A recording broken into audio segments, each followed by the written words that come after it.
ओम शांति। आज 28 फरवरी 2024 की ईश्वरी मधुर महावाक्य सुनते हैं। मीठे बच्चे, भारतवासियों को सिद्ध कर बताओ कि शिव जयंती ही गीता जयंती है। गीता से फिर होती है श्री कृष्ण जयंती। आज के मूल्य से प्रश्न है, किसी भी धर्म की स्थापना का मुख्य आधार क्या है? धर्म स्थापक कौन सा कार्य नहीं करते जो बाप करते हैं? उत्तर है, किसी भी धर्म की स्थापना के लिए पवित्रता का बल चाहिए। सभी धर्म पवित्रता के बल से स्थापन हुए, लेकिन कोई भी धर्म स्थापक किसी को पावन नहीं बनाते, क्योंकि जब धर्म स्थापन होते हैं तब माया का राज्य है। सबको पतित बनना ही है। पतितों को पावन बनाना यह बाप का ही काम है। वही पावन बनने की श्रीमत देते हैं। आज के मूल्य में गीत बजा है, इस पाप की दुनिया से। ओम शांति। अब बच्चों ने समझ लिया है कि पाप की दुनिया किसको और पुण्य की दुनिया अथवा पावन दुनिया किसको कहा जाता है। वास्तव में पाप की दुनिया यह भारत ही है, और भारत ही फिर पुण्य की दुनिया स्वर्ग बनता है। भारत ही बहिष्ठ था, भारत ही दोजक बना है, क्योंकि काम चिता पर जलते रहते हैं। वहाँ काम चिता पर कोई जलता नहीं, वहाँ काम चिता है ही नहीं।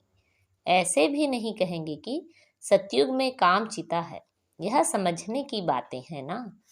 पहले पहले प्रश्न उठता है, भारत जो पतित दुखी है, सो वही भारत पावन सुखी था जरूर। कहते भी हैं आदि सनातन हिंदू धर्म था। अब आदि सनातन किसको कहा जाता है? आदि माना क्या और सनातन माना क्या?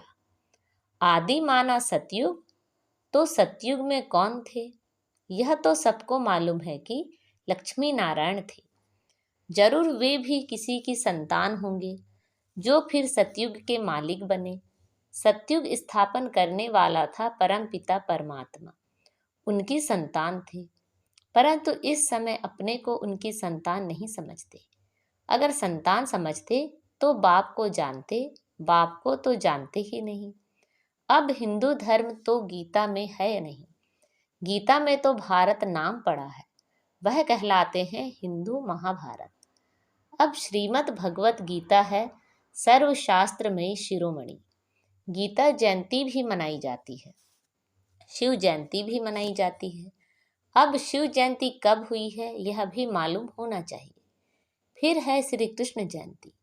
अभी तुम बच्चे जान चुके हो कि शिव जयंती के बाद है गीता जयंती। गीता जयंती के बाद है श्री कृष्ण जयंती। गीता जयंती से ही देवी देवता धर्म की स्थापना होती है। फिर गीता जयंती के साथ महाभारत का भी कनेक्शन है। उसमें फिर आती है युद्ध की बात। दिखाते हैं युद्ध के मैदान में 3 सेनाएं थी, यादव, कौरव और पांडव दिखाते हैं। यादव मूसल निकालते हैं, वहां शराब पिया और मूसल निकाले।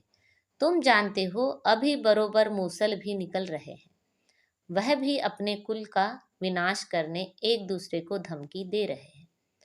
अब सब क्रिश्चियन लोग हैं, वही यूरोपवासी यादव ठहरे। तो एक है उन्हों की सभा, उनका विनाश हुआ, आपस में लड़ मरे। उसमें सारा यूरोप आ गया। उसमें इस्लामी, बौद्धि, क्रिश्चियन सब आ जाते हैं। यहाँ फिर है कौरव और पांडव। कौरव भी विनाश को प्राप्त हुए और विजय पांडवों की हुई। अब प्रश्न उठता है कि गीता का भगवान कौन, जिसने सहज योग और सहज ज्ञान सिखलाकर राजाओं का राजा बनाया अथवा पावन दुनिया स्थापन की? क्या श्री कृष्ण आया? कौरव तो कलयुग में थे। कौरव पांडव के समय श्री कृष्ण कैसे आ सकता? श्री कृष्ण जयंती मनाते हैं सतयुग आदि में 16 कला। श्री कृष्ण के बाद फिर त्रेता में 14 कला राम की। श्री कृष्ण तो प्रिंस का भी प्रिंस है। विकारी प्रिंस लोग श्री कृष्ण को पूजते हैं, क्योंकि जानते हैं वह सतयुग का 16 कला संपूर्ण प्रिंस था। अब विकारी हैं, जरूर प्रिंस लोग भी ऐसे कहेंगे ना। अब फिर शिव जयंती भी है। मंदिर भी बड़े से बड़ा उनका ही बना हुआ है। वह है निराकार शिव का मंदिर। उनको ही परम पिता परमात्मा कहेंगे। ब्रह्मा विष्णु शंकर भी देवता ही ठहरे। शिव जयंती भारत में ही मनाई जाती है। अब देखो, शिव जयंती आने वाली है। सिद्ध कर समझाना है, शिव को ही कहा जाता है ज्ञान का सागर, अर्थात सृष्टि को पावन करने वाला परम पिता परमात्मा। गांधी भी गाते थे, श्री कृष्ण का नाम नहीं लेते थे। अब प्रश्न उठता है, शिव जयंती सो गीता जयंती या श्री कृष्ण जयंती सो गीता जयंती। अब श्री कृष्ण जयंती तो सतयुग में कहेंगे। शिव की जयंती कब हुई थी किसी को पता नहीं। शिव तो है निराकार परम पिता परमात्मा। उसने सृष्टि रची संगम पर। सतयुग में था श्री कृष्ण का राज्य, तो पहले जरूर शिव जयंती होगी।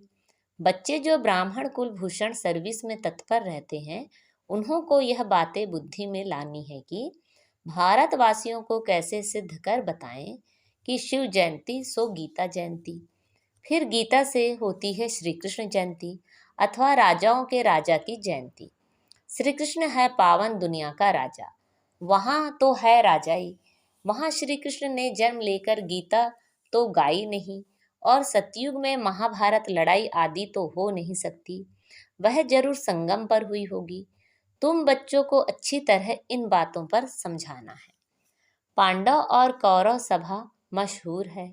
पांडव पति दिखलाते हैं श्री कृष्ण को, समझते हैं उसने सहज ज्ञान और सहज राजयोग सिखाया।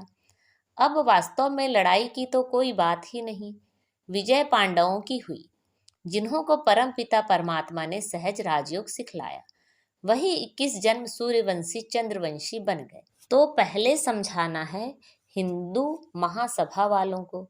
सभाएं तो और भी हैं, लोकसभा, राज्यसभा। यह हिंदू सभा है मुख्य।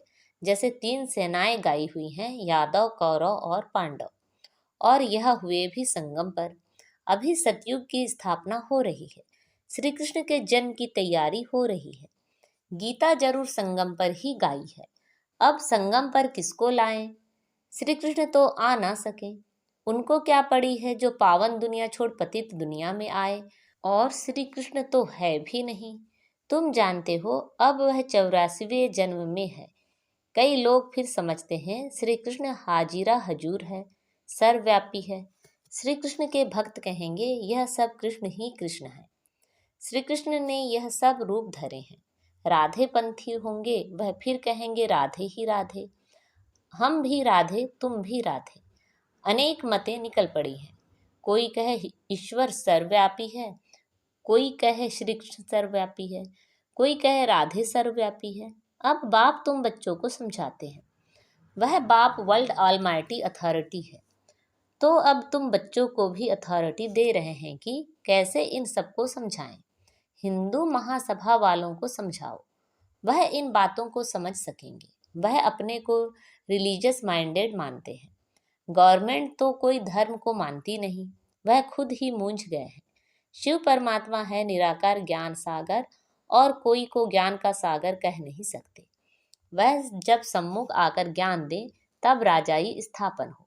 फिर तो बस राजाई स्थापन हो गई। फिर सम्मुख तब आए जब राजाई गवाओ। तो तुमको सिद्ध करना है शिव परमात्मा है निराकार ज्ञान सागर। शिव जयंती सो गीता जयंती। इस पर नाटक बनाने हैं जो मनुष्यों की बुद्धि से श्री कृष्ण की बात निकल जाए। निराकार शिव परमात्मा को ही पतित पावन कहा जाता है। शास्त्र आदि जो भी बने हैं वह सब मनुष्य मत पर मनुष्यों ने बनाए हैं। बाबा का शास्त्र तो कोई है नहीं। बाप कहते हैं मैं सम्मुख आकर तुम बच्चों को बेगर टू प्रिंस बनाता हूँ और फिर मैं चला जाता हूँ। यह नॉलेज मैं ही सम्मुख सुना सकता हूँ। वह गीता सुनाने वाले भल गीता सुनाते हैं, परंतु वहाँ भगवान सम्मुख तो है नहीं। कहते हैं गीता का भगवान सम्मुख था जो स्वर्ग बनाकर चला गया। तो क्या वह गीता सुनने से कोई मनुष्य स्वर्गवासी हो सकता है? मरने समय भी मनुष्यों को गीता सुनाते हैं और कोई शास्त्र नहीं सुनाते हैं। समझते हैं गीता से स्वर्ग की स्थापना हुई है, इसलिए गीता ही सुनाते हैं। तो वह गीता एक होनी चाहिए ना।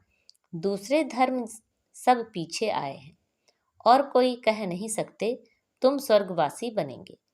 फिर मनुष्यों को पिलाते भी गंगा जल हैं, जमुना जल नहीं पिलाते, गंगा जल का ही महत्व है। बहुत वैष्णव लोग जाते हैं, मटके भर के ले आते हैं, फिर उनमें से बूंद बूंद डालकर पीते रहते हैं कि सब रोग मिट जाएं।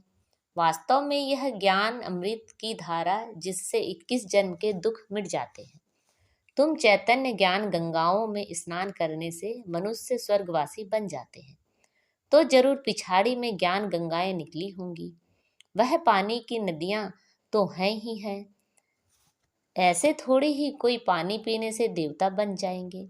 यहाँ कोई थोड़ा ही ज्ञान सुनते हैं तो स्वर्ग के हकदार बन जाते हैं। यह है ज्ञान के सागर शिव बाबा की ज्ञान गंगाएं। ज्ञान सागर गीता ज्ञान दाता एक शिव है, श्री कृष्ण नहीं है। सतयुग में पतित कोई होता नहीं जिसको ज्ञान दे। यह सब बातें भगवान बैठ समझाते हैं। हे अर्जुन व हे संजय, नाम मशहूर हो गया है, लिखने में बहुत तीखा है, निमित्त बना हुआ है। अब शिव जयंती आती है तो उस पर बड़े बड़े अक्षरों में लिखना है, शिव हो गया निराकार। उनको ज्ञान सागर ब्लिसफुल कहा जाता है। श्री कृष्ण को नॉलेजफुल ब्लिसफुल नहीं कहेंगे। शिव परमात्मा ही नॉलेज देते हैं, रहम करते हैं। नॉलेज ही रहम है। मास्टर रहम कर पढ़ाते हैं तो बैरिस्टर इंजीनियर आदि बन जाते हैं। सतयुग में ब्लिस की दरकार नहीं। तो पहले पहले सिद्ध करना है कि निराकार ज्ञान सागर शिव जयंती सो गीता जयंती व सतयुगी साकार श्री कृष्ण जयंती सो गीता जयंती। यह है तुम बच्चों को सिद्ध करना। तुम जानते हो जो भी पैगंबर आदि आते हैं वह पावन नहीं बनाते। द्वापर से माया का राज्य होने से सब पतित हो जाते हैं। फिर जब तंग होते हैं तो चाहते हैं हम जाएं। जो धर्म स्थापन करते हैं वही फिर वृद्धि को पाते हैं। पवित्रता के बल से धर्म स्थापन करते हैं, फिर अपवित्र बनना ही है। मुख्य है 4 धर्म, इनसे ही वृद्धि होती है, टाल टालियां निकलती हैं। शिव जयंती गीता जयंती सिद्ध होने से और सब शास्त्र उड़ जाएंगे, क्योंकि वह है मनुष्यों के बनाए हुए। वास्तव में भारत का शास्त्र एक ही गीता है। मोस्ट बिलवेड बाप कितना सहज कर समझाते हैं। उनकी श्रेष्ठ ते श्रेष्ठ मत है। अब तुमको यह सिद्ध करना है कि निराकार ज्ञान सागर जयंती सो गीता जयंती या सतयुगी साकार श्री कृष्ण जयंती सो गीता जयंती। इनके लिए बड़ी कॉन्फ्रेंस बुलानी पड़े। यह बात सिद्ध हो जाए तो फिर सब पंडित तुमसे आकर यह लक्ष्य लेंगे, शिव जयंती पर कुछ तो करना है ना। हिंदू महासभा वालों को समझाओ, उनकी बड़ी संस्था है। सतयुग में है आदि सनातन देवी देवता धर्म, बाकी सभा आदि कोई नहीं। सभाएं हैं संगम पर। पहले पहले तो सिद्ध करना है कि वास्तव में आदि सनातन सभा है यह ब्राह्मणों की, पांडवों की। पांडवों ने ही विजय पाई जो फिर स्वर्गवासी हुए। अब तो कोई आदि सनातन देवी देवता की सभा कह ना सके। देवताओं की सभा नहीं कहेंगे, वह है सारवंटी। कल्प संगम पर यह सभाएं थी। उनमें एक थी पांडव सभा, जिसको आदि सनातन ब्राह्मणों की सभा कहेंगे। यह कोई नहीं जानते। श्री कृष्ण के नाम से ब्राह्मण है नहीं। ब्राह्मणों की चोटी ब्रह्मा के नाम से है। ब्रह्मा के नाम से ही तुम ब्राह्मण सभा कहेंगे। यह बातें समझाने वाला भी बुद्धिमान चाहिए। इसमें ज्ञान की पराकाष्ठा चाहिए। निराकार शिव ही गीता ज्ञान दाता दिव्य चक्षु विधाता है। यह सब धारण कर फिर कॉन्फ्रेंस बुलाते हैं। जो समझते हैं हम सिद्ध कर बता सकेंगे, उनको आपस में मिलना चाहिए। लड़ाई के मैदान में मेजर्स कमांडर्स आदि की सभा होती है। यहाँ कमांडर महारथी को कहा जाता है। बाबा क्रिएटर डायरेक्टर हैं, स्वर्ग की रचना करते हैं, फिर डायरेक्शन देते हैं। महासभा बनाओ, फिर इस बात को उठाओ। गीता का भगवान सिद्ध होने से फिर सब समझेंगे कि उनसे योग लगाना चाहिए। बाबा कहते हैं, मैं गाइड बनकर आया हूँ, तुम उड़ने लायक तो बनो। माया ने पंख तोड़ डाले हैं। योग लगाने से तुम्हारी आत्मा पवित्र हो जाएगी और उड़ेंगे। अच्छा, मीठे मीठे सिखिलते बच्चों प्रति माता पिता बाप दादा का याद प्यार, गुड मॉर्निंग और नमस्ते। रूहानी बाप की रूहानी बच्चों को नमस्ते। हम सब रूहानी बच्चों की रूहानी माता पिता बाप दादा को याद प्यार, गुड मॉर्निंग और नमस्ते। आज की मुरली से धारणा के लिए मुख्य सार है, ज्ञान अमृत धारा से सबको निरोगी व स्वर्गवासी बनाने की सेवा करनी है। मनुष्यों को देवता बनाना है। बाप समान मास्टर रहमदिल बनना है। ज्ञान की पराकाष्ठा से बुद्धिवान बन शिव जयंती पर सिद्ध करना है कि शिव जयंती ही गीता जयंती है। गीता ज्ञान से ही श्री कृष्ण का जन्म होता है। आज बाबा ने हमें वरदान दिया है, दिनचर्या के हर कर्म में यथार्थ और युक्ति युक्त चलने वाले पूज्य पवित्र आत्मा भव। पूज्य पवित्र आत्मा की निशानी है उनका हर संकल्प, बोल, कर्म और स्वप्न यथार्थ अर्थात युक्ति युक्त होगा।